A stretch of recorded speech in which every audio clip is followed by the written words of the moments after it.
बिस्मिल्लाहिर्रहमानिर्रहीम नहमदुहु व नुसल्ली व नुसल्लिमु अला रसूलिहिल करीम व अला आलिहि व अस्हाबिहि अजमाइन अम्मा बाद फ़ाऊज़ु बिल्लाहि मिनश शैतानिर रजीम बिस्मिल्लाहिर्रहमानिर्रहीम। नाज़रीन, बहुत सारी मालूमात शेयर की जा सकती थी मगर वक्त कम होता है सुनने वालों के पास भी, तो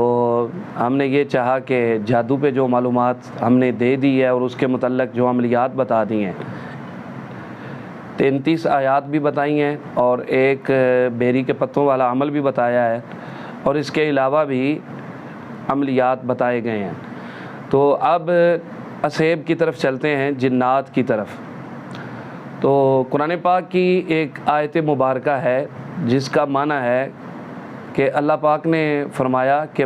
यतखब्बतुहु शैतानु मिनल मस, यानी शैतान ने जिसको छोड़ के मस करके छोड़ दिया हो। तो इससे मुफस्सिरीन किराम ये बात ज़ाहिर करते हैं कि शयातीन मतलब जिन्नात बंदे के जिस्म के अंदर तो दाखिल नहीं होते लेकिन उसके दिमाग पे कब्ज़ा कर लेते हैं, जिसकी वजह से ये कहा जाता है ना कि जिन्नात की हाज़िरी हो गई है और मरीज़ जो है उसमें जिन आ गया है। उसमें जिन आने का मतलब ये नहीं होता कि उसके जिस्म में जिन आ गया, बल्कि उसका कंट्रोल उसके दिमाग पे होता है सिर्फ, और सोच पे वहम पे उसका कंट्रोल होता है। जैसे आदमी ने नशा किया होता है और नशे में कुछ बोल रहा होता है, उसको बाद में याद नहीं होता। तो इस तरह के मामलात होते हैं। तो जिन्नात बड़े अरसे से इंसानों के दुश्मन बनते आए हैं और अपनी दुश्मनी करने के लिए इंसानों को इस्तेमाल करते हैं। तो ये भी बहुत बहुत नुकसान दे सकते हैं और बहुत बहुत नुकसान दिया है। नाज़रीन किराम, ये बात ज़हन में रखना कि यकदम किसी मर्ज़ का, मसलन ब्लड प्रेशर का हाई हो जाना बग़ैर किसी वजह से, शुगर का हाई हो जाना और कोई ना समझ में आने वाली किसी बात का यकदम समझ में आना, ये इस तरह की कुछ शरारतें जिन्नात की होती हैं, शयातीन की, और वो ऐसा करते हैं। तो जो कुछ जादू के ज़रिए होता है तकरीबन वो कुछ जिन्नात भी कर सकते हैं। मियाँ बीवी में लड़ाई भी डाल सकते हैं और बिल्लियों की शक्ल में, कुत्तों की शक्ल में, सांपों की शक्ल में भी ये नज़र आ जाते हैं और ऐसे भेस बदल के ये घरों में दाखिल भी होते हैं और फूंके मारते हैं। इसलिए वो जो दुआ है, आऊज़ु बिल्लाहि समीउल अलीम मिनश शैतानिर रजीम मिन हमज़िही व नफ़्ख़िही व नफ़्सी, इस दुआ में तरगीब यही दिलाई गई है कि हम अल्लाह की पनाह चाहते हैं शैतान की फूकों से और उसकी शर से और जो उसकी तकालीफ हों जो वो देना चाहता है उससे। एक वजह यह है कि हमने कुरान और हदीस को छोड़ दिया और यहाँ तक रिवायात में आता है कि जो शख्स घर से निकलते वक्त बिस्मिल्लाहि तवक्कलतु अलल्लाह ला हौला वला कुव्वता इल्ला बिल्लाह पढ़ लेता है तो उसके साथ जो जिन होता है, जिसे हमजाद कहा जाता है, वो शैतान होता है। जब आदमी ये दुआ पढ़ लेता है तो बाहर वाले जितने भी जिन्नात होते हैं वो सब को कहता है कि यार इसने ऐसे कलिमात पढ़ लिए हैं कि मुझे आसमान से एक आवाज़ सुनाई दी है कि अब इससे हट जाओ, इसकी हिफाजत अल्लाह पाक ने अपने ज़िम्मा करम पे ले ली है। सुभान अल्लाह, ये ऐसी दुआ है। तो इस तरह की और दुआएं कुरान और हदीस में हैं। मिसाल के तौर पे जिन्नात से बचने के लिए जो बैतुल खला की दुआ है, अल्लाहुम्मा इन्नी आऊज़ु बिका मिनल खुबुसी वल खबाइस,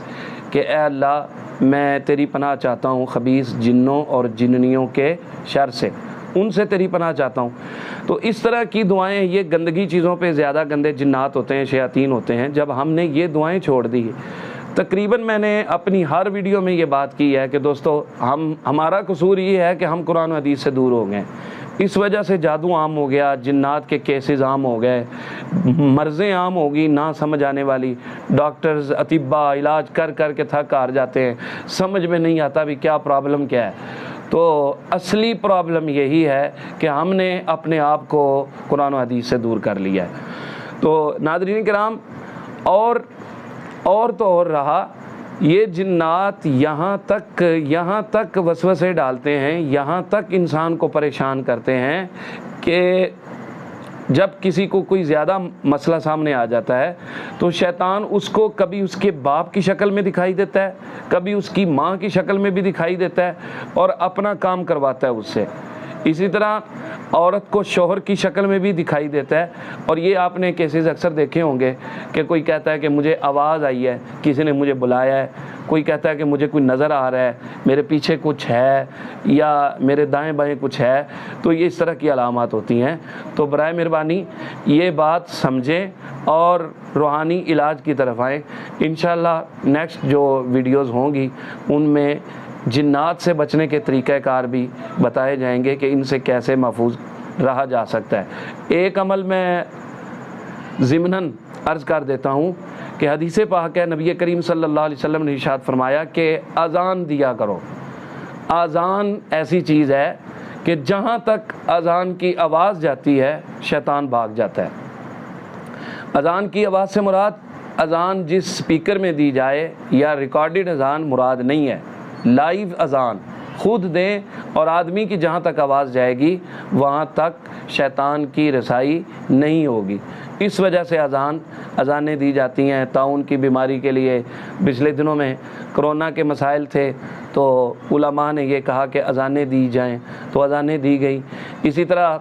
ہم اہل سنت والے اذان بر قبر کو بھی اس لیے جائز سمجھتے ہیں کہ شیطان جو ہے وہ قبر تک چلا جاتا ہے، تو منکر نکیر جب سوالات کرتے ہیں نا تو وہ اشارے کرتا ہے میت کو کہ میری طرف اشارہ کر دے، میں تیرا رب ہوں، معاذ اللہ میرے بارے بتا۔ تو اس طرح کے معاملات جب وہ کرتا ہے تو اس کے دفیہ کے لیے اذان بر قبر جو ہے اس کو ہم جائز سمجھتے ہیں، مستحب عمل سمجھتے ہیں۔ تو ناظرین کرام، اذان ایک ایسی چیز ہے، اپنے گھر میں اذانیں دینی شروع کریں۔ اب مسئلہ یہ ہے کہ نماز، اذان، یہ دعائیں، یہ اتنا کچھ تو ہم بتا رہے ہیں، ان سے یقینی طور پہ علاج تو ہوتا ہے، مگر یہ ہے کہ ہم نے آسان کام یہ پکڑا ہوا ہے کہ ہمیں جی تعویذات دے دیں پینے کے لیے، گلے میں پہننے کے لیے، بازو کے ساتھ باندھنے کے لیے تعویذ دیں تاکہ ہم وہ استعمال کرتے رہیں تو ہمارا حل ہو جائے۔ ہم اس چیز کا انکار نہیں کرتے کہ تعویذات سے حل ہوتا ہے یا نہیں ہوتا، تعویذات سے یقیناً حل ہوتا ہے، لیکن بہترین حل یہی ہے کہ آپ خود پڑھائی کر کے اپنا علاج کریں، اور باقی الحمدللہ ثم الحمدللہ اس کا علاج بھی موجود ہے۔ ہمارے پاس بہت سے مریض ایسے آئے کہ جن کو بڑے بڑے عاملین نے لا علاج کہا تھا اور جن کی امراض کسی کی سمجھ میں نہیں آتی تھی، تو حاضری ہونے کے بعد، جنات کے ساتھ بات چیت ہونے کے بعد یہی علاج جو میں آپ کو بتا رہا ہوں، اسی طرح کے علاج ہم نے کیے تو اللہ پاک نے مریضوں کو شفا بخشی ہے۔ تو ناظرین کرام،